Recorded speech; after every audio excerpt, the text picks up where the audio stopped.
Fshatrat e Gramshit kanë zgjuar interesin e të huajve.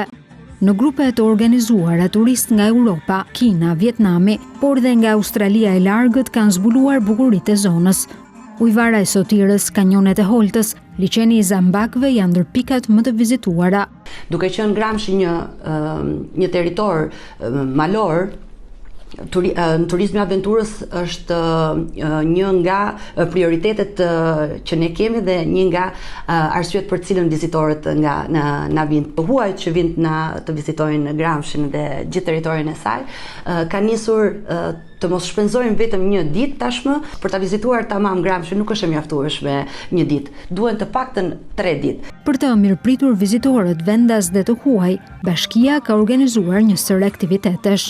Në fushat e Livandos do kemi aktivitete kulturore, pikturë, muzikë, valle dhe shumë surprizat të tjera. 10, 11 dhe 12 korrik.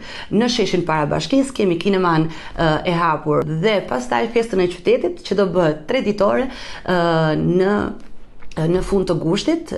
Rreth 120.000 turistë sipas bashkisë vizituan Gramshin vitin e shkuar.